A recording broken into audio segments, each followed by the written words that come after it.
This is Ray Shackleford. And I'm Eddie Young Ovo. And welcome to Fresh Perspective. This is our brand new show where we talk about the diaspora in an effort to bring the African community and African American community together. We discuss politics, civic participation, and the community as a whole. We want to make sure that we reinforce how we're going to come together as one. We want to hear from you guys, different topics you want covered, guests you want to see, so make sure that you're engaging with us. Today's show, we're joined by my good friend, Mr. Darnell Gardner. How y'all doing? Welcome, How you doing? How y'all doing? Doing good, man. We appreciate you joining us today. So if you would, Darnell, kick us off and tell us a little bit about yourself. My name is Darnell Gardner. I'm a Texas State graduate. I am deeply, deeply in love with the Third Ward community. So everything I do streams from love from Third Ward. So that is what wanted me to get involved in the politics. And I've been from anywhere from being an intern with Sheila Jackson Lee to now working on the campaign of my good friend Elizabeth Johnson. So it's a little bit about me.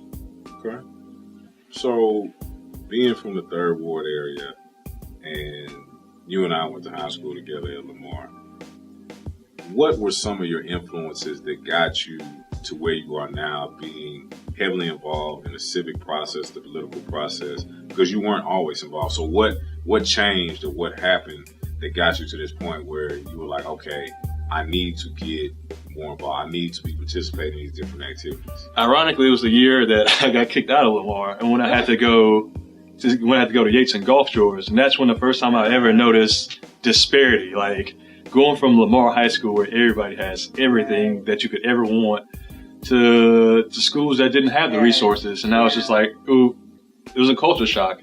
And that's when I knew, okay, I gotta get my act together and try to help out any way I can. Because like you said, I didn't really care anything about politics early on until that year I left Lamar.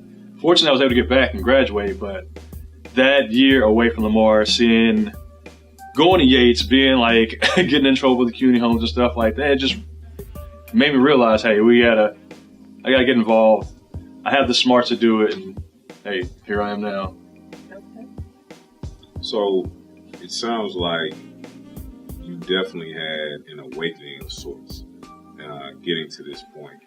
And you mentioned that there were disparities as it relates to Lamar, the resources they had access to versus a Yates or a Gulf Shores, and Yates being in the Third Ward community. What were some of the things that you noticed that were different as a part of that culture shock that you experienced going there from Lamar? Lamar being maybe like a couple of blocks outside of River Oaks, but you have kids that come from all over the city, whether they're Third Ward, Hiram Clark, Sunnyside, South Park, that attend that high school. Right. They come from these historically black neighborhoods or neighborhoods that are much more comprised of the black community. What were some of those things that you saw that were stark differences? Like you said, Lamar was in one of the nicest neighborhoods in Houston, so they had access to all resources they could ever want. And then when I went to Yates and just saw the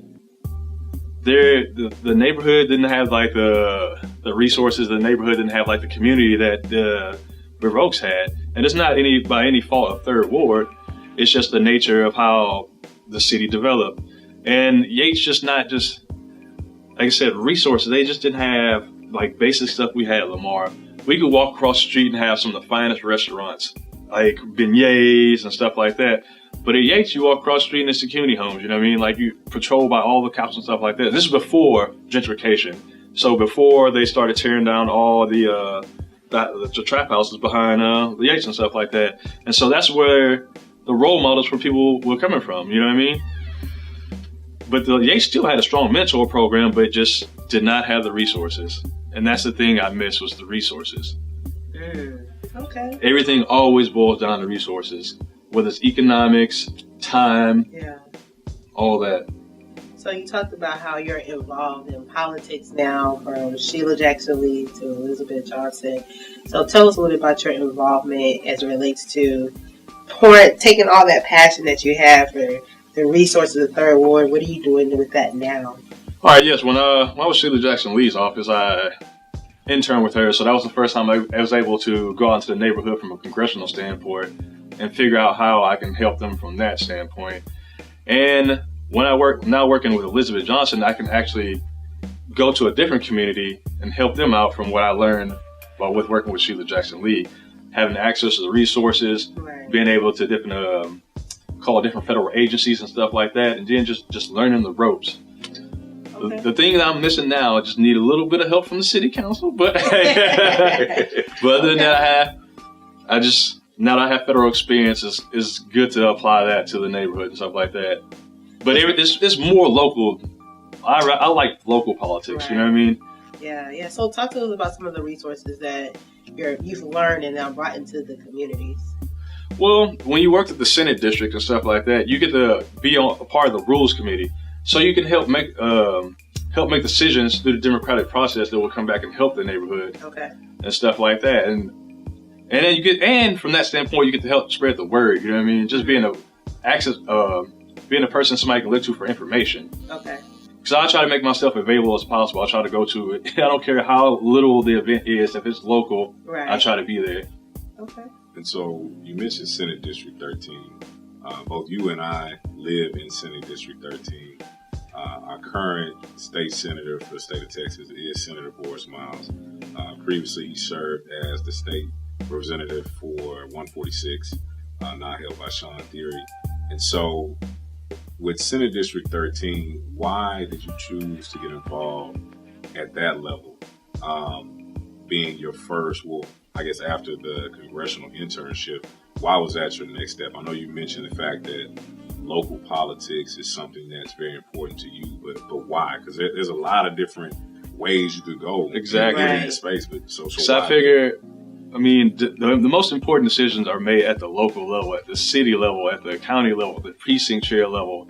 That is where all the stuff happens. It's good to vote for president and governor, all that stuff, but every day, the stuff that touches your life every day is going to come through the Senate district. You know what I mean? Your state rep and your state senator. So that's why I wanted to get involved with that level. So I figure if we're going to put the time and resource into it, that's the way to go about it. Because if you're going federal about it, you're going to go to D.C. You're not going to touch the lives of the people you're living next to every day. Or if you're going to Austin, you're still not touching their lives. But if you're there, right here in the district, I figure that's the best way to go about doing it. Absolutely.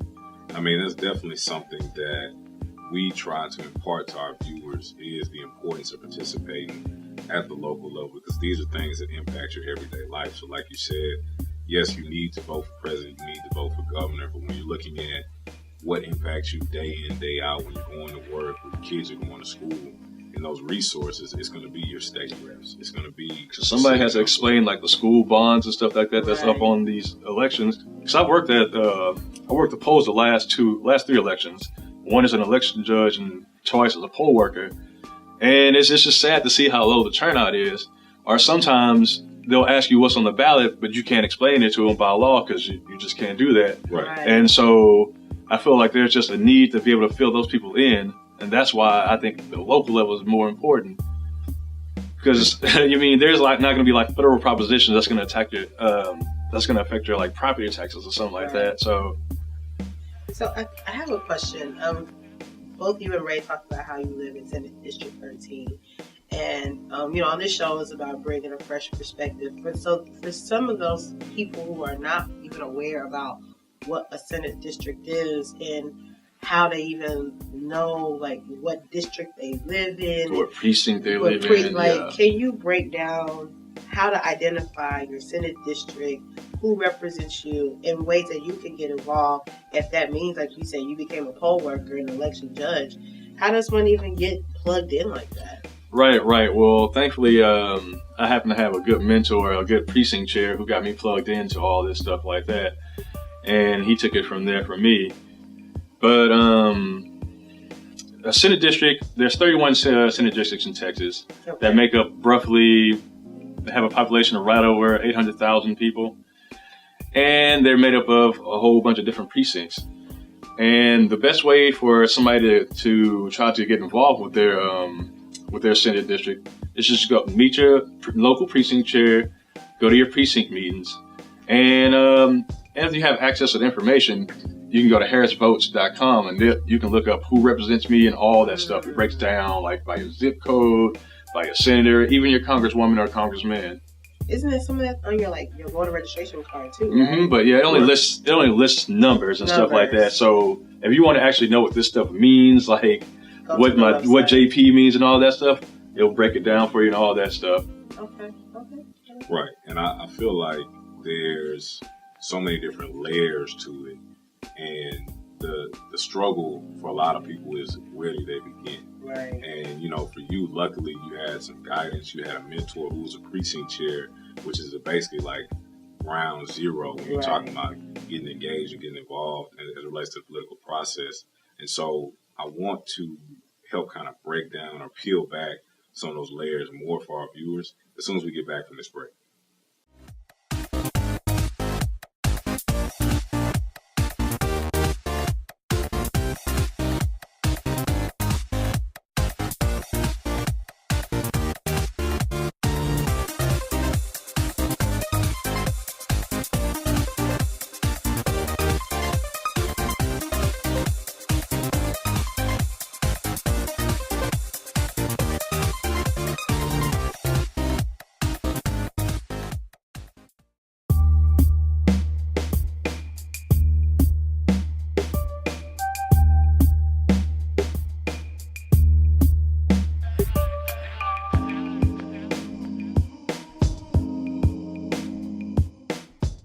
Welcome back to Fresh Perspective on Vineyard TV, channel 15.8. And we are here with Darnell Gardner. And before that, he was telling us about resources in the community, bringing them from Sheila Jackson Lee's his experience and working with Elizabeth Johnson. And we're kind of picking it back to Senate District 13, how you can find out where your Senate district is, who represents you, and things like that. So we want to kind of deal with that local level of politics, right? You talked about how you were a poll worker, you were an election judge. Is there an application to fill out to become a part of that? Well, first, the first time I became a poll worker, my precinct chair asked me to do it. And he helped me fill out all the paperwork, which is, like I said, on Harris Votes.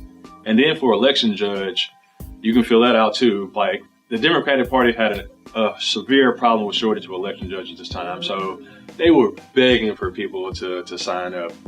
And you could have just went on their website and just signed up, did your 12 hours, helped out and stuff like that. But yeah, they're always looking for election judges because people have to work during most of the time, and so they're not able to give a 12-hour day to set up the polls and take care of the elections. So, two things.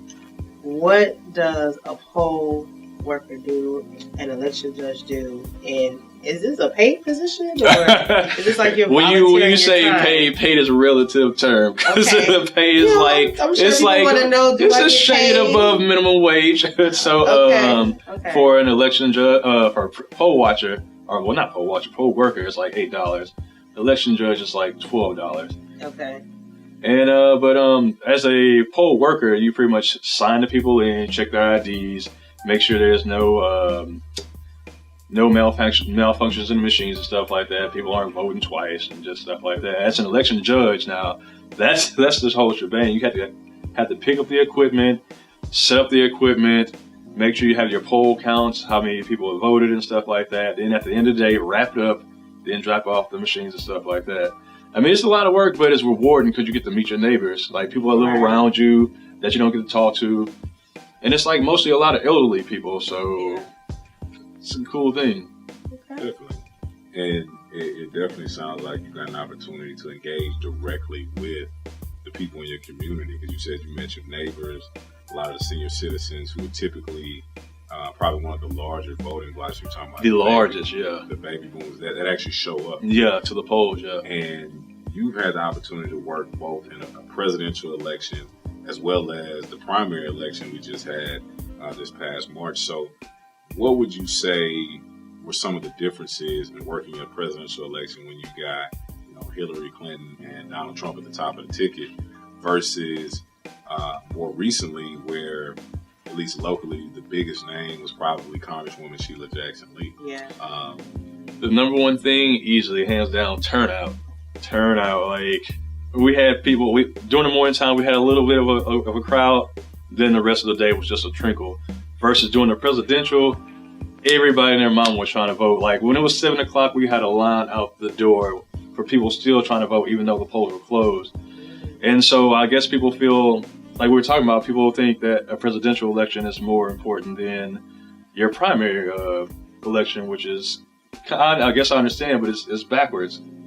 Because, like I said, local elections affect you more, but the presidentials are more sexy, you know what I mean, the more publicized elections.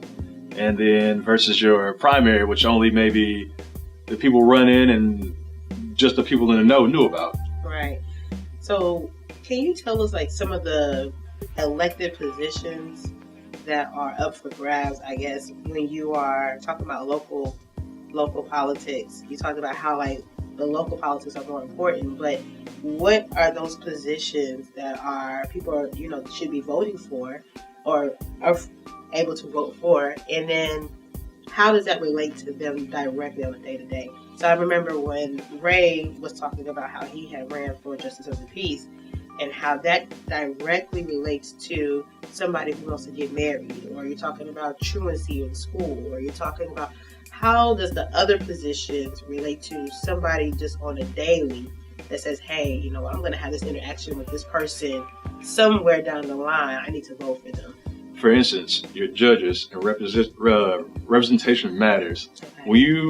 When you don't have somebody that looks like you out there handing out court cases and stuff like that, that's handing down judgment, and they can't relate to you, then you're probably not going to get an outcome that you like. Mm-hmm. So when you see judges and city council members up for the ballot, like, these are people that are going to affect you. And like for Justice of the Peace, in a majority Black community, Hispanic community, you need somebody that looks like you. You know what I mean? So these positions, like I said, Justice of the Peace, City Council, your county commissioner who has the purse strings of the county. You know what I mean? So these are the positions that you need to know.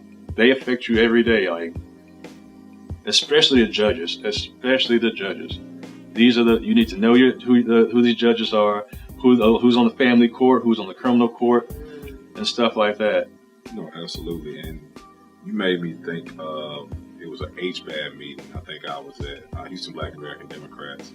And I think there was Councilman Boykins and Senator Miles and a couple of other representatives. And they spoke to the fact that they wanted to make sure that those individuals that were running for those judge seats were not simply showing up, because all of them that showed up didn't necessarily look like the people in the community. Right. And they wanted to ensure that they weren't just showing up to get our vote and then forget about the communities that they ultimately were representing. Exactly. Because when you look at our youth and them getting into trouble, like you said, if it's not somebody who not only looks like them but can relate to them, who's been in the community, then the judgments they pass down, there is no compassion. Right. And a lot of times it's excessive. And there are documented disparities when you look at the terms that may be handed out to a young African American child versus a young Caucasian child. And it's not like it's hidden. It's very in your face. Yeah, it's very in your face. So I was at a panel recently with Reverend Lawson. I can't remember the judge's name, but he talked about how he wears J's to his courtroom. And so that lets you know who'll be able to relate to a young man, his younger generation, better than, somebody else would. That would probably just throw the young man away. Right. He could talk to him, relate to him, and just say, hey, look at me. Maybe I can be the light that puts you on a different path. You know what I mean? Like, I still listen to rap and do all that stuff, but I'm a judge. It gives them a role model to aspire to. Yeah, it's crazy how something so simple from a psychological perspective can have such a profound impact on youth and people that are coming into court. And even when you look at what some people call the Obama effect, with President Obama being elected, being in office, and how that has sparked an entire generation. Like my nephew, all he knows and he still doesn't really even acknowledge our current president, is having a black president. Kids, like, they pay attention to that stuff. Exactly. My own daughter, she was saying she could be president. And the reality is that she can, because we now have a reference point. Because prior to that, it was seen as something that was unattainable. And so, to your point, you want people that look like you, that understand you, and that have been present in your communities and aren't just showing up to hold public office, but have actually been doing the work. And I think that's something we have to do a greater job of finding individuals who fit that mold and making sure that we're putting the right people in office to have adequate representation. And it's something key with our views, because we're talking about the African community. It's one that's often overlooked and often doesn't always have a voice. And so, especially like with immigration and stuff like that, like they are all. It's always painted as a Hispanic issue when there's more eyes that should be on other communities. You know what I mean? Absolutely. And you hit it right on the head. So I mean, have you seen any of that in your work as a poll worker or an election judge, where you've seen individuals from the African community, and have you even seen individuals that are making sure that they are speaking to that community and their issues? Me, on the campaign trail, I honestly can say I did not see a great deal of it. And coming into contact with different individuals, it helped to educate me going through the process to make sure that you are inclusive of all these demographics. Because, yes, you may have this 60% that puts you in office, but you still represent everybody.